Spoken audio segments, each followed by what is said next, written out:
The comic book landscape has seen an evolution in entertainment, to say the least. What many thought would be the rise and fall like the early 90s and the 2000s has stuck true, resulting in comic media populating all forms of media. And while Marvel is beating DC by a country mile on film, both companies seem neck and neck in terms of traditional television, TV, and on demand. There is one avenue of media that DC has had a leg up on the House of Ideas, and that's in their animated universe. While Marvel has only in recent years tried its hand in expanding its animated universe in a similar vein as its own cinematic universe, DC has fleshed out an entire multitude of animated universes, dating all the way back to Bruce Timm's The Adventures of Batman and Robin. And from that universe, Timm has also amassed a library of highly acclaimed feature films, from the tentpole of Batman Mask of Phantasm to the more recent spin-off of movies such as The Assault on Arkham. DC has set the standard for animated comic book movies. Recently though, DC has started to adapt its own comic book creations, reflecting on its now rather obsolete New 52 universe. Most recently, they received a major acclaim for their adaptation of Flashpoint in the Flashpoint Paradox, and a major DC story arc that has even seen shades within the DC TV universe. As shown in the third season of The Flash, this has led to DC trying to adapt more and more iconic story arcs into a now cemented DC animated universe, and in 2016, DC released their long overdue adaptation of a story arc many thought was unadaptable, the 1988's The Killing Joke by Alan Moore. To understand the hype behind this movie, we need to explain the impact that the story had on DC. Batman, The Killing Joke was a one-off story that featured two major pivot points in the DC timeline. The main story, and yes, this is going to spoil it, but as Dave Wade would say, sort your f***ing life out and read it already, involves the Joker breaking out of Arkham Asylum and shooting Barbara Gordon, aka Batgirl. The gunshot severs Gordon's lower spine, rendering her paralysed from the waist down. The congruent plot B is a backstory and origin of the Joker himself, and the mental visage they painted was not that of a psychopath born from the grave. Instead, he was an unnamed engineer tricked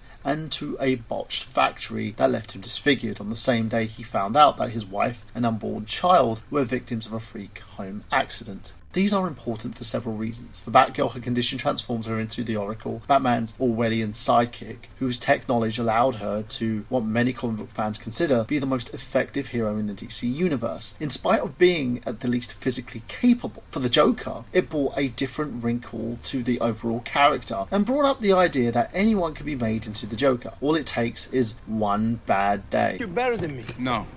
Is that why you think you're a big hero? It doesn't matter what I think, or what I am.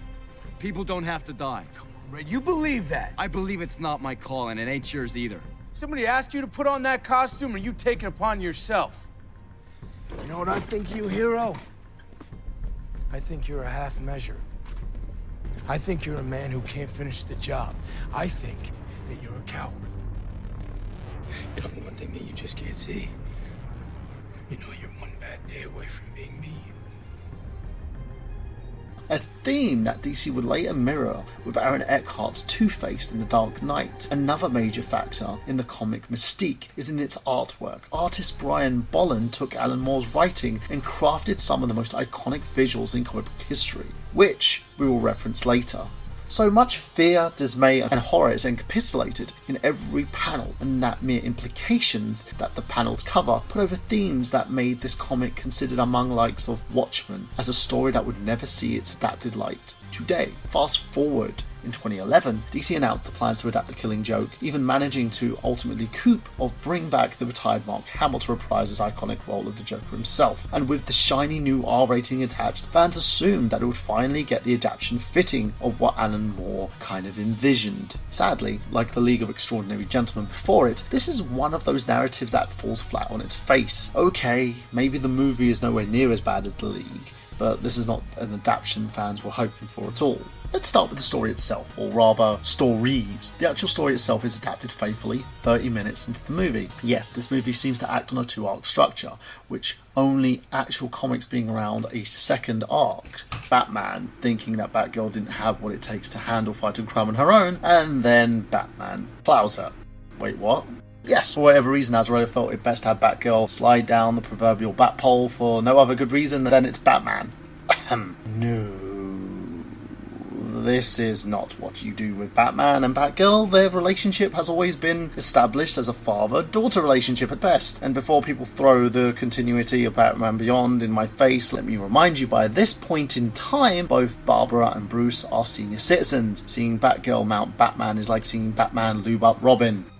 Okay, maybe Jason Todd kind of probably deserved it, but that's not the point. The point is, it feels wrong.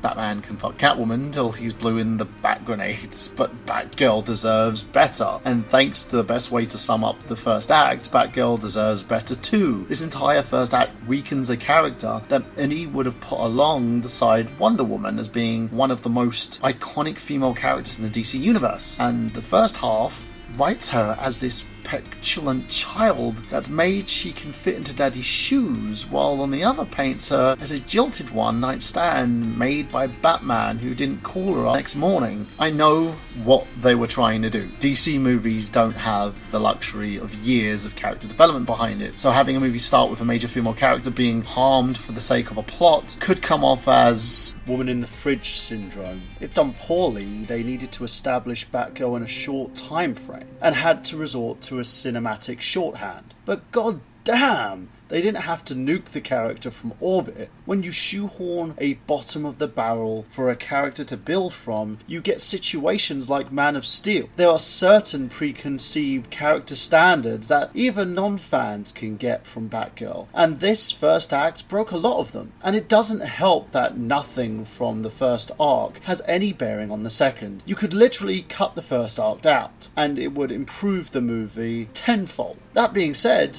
does the second act save the movie? No, it doesn't. It's not nearly as bad as the first act, but there are severe problems. The two biggest problems going hand in hand, the art style and the R rating as mentioned earlier. The art style in the graphic novel conveyed so much with so little, really lending to the idea that the R rating was going towards the same feel. And with DC pushing their art house with movies like Son of Batman and the aforementioned Assault on Arkham, fans assumed that the visual boundary was going to be pushed. For those of you not aware of the themes I'm referring to, the comic book itself hints at themes such as rape, torture, and flat-out murder. None of these are conveyed in this movie. Director Sam Liu decided to go with the more classic Bruce Timm style of art as opposed to the more recent fare. Now, I think the cleaner Bruce Timm art style works well in most things.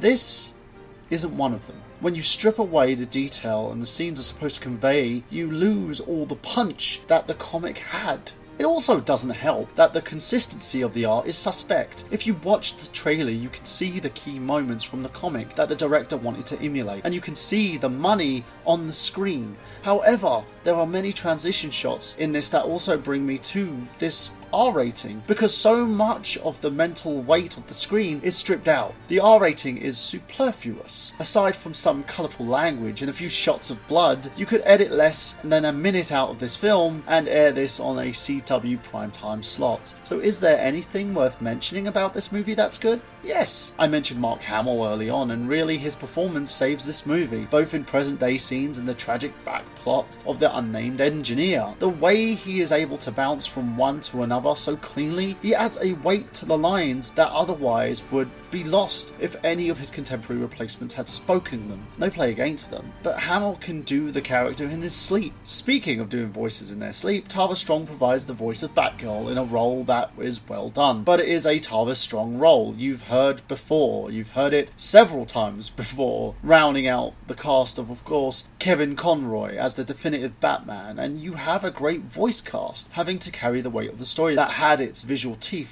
ripped out. I mentioned earlier that this movie could have easily been shown on the CW primetime slot, and that's a perfect way to sum up this movie. It's an overhyped primetime special that happens to be based on the best Batman comic in the 80s. It's a rental at best, and hopefully, if DC's going to start adapting other event comics like Identity Crisis or Cry for Justice, they cannot rest on their laurels. They need to make sure that that art rating is worth something. Now, as always, guys, you guys literally get from me a rating between a 1 and a 5, 1 being the worst and 5 being the best. I give this movie a 3. The reason I give this movie a 3 is that it's a good watch for those who want to see something one time, but at the same time, if you really want to see the real Killing Joke, I would just walk away from this entirely and maybe go to a motion comic that someone has adapted, or even just read the comic book itself. So that's it from me, guys, and as always, make sure you like, comment, subscribe and share. And if you'd like to see more of these, please leave a comment below. And am I right? Am I wrong? Did you enjoy the movie? Do you feel that my opinion is just a stupid one at best? Well, let me know in the comments below. And as always, thank you, because this is Michael Burhan saying that I'll see you again for another Moviefile at the movies.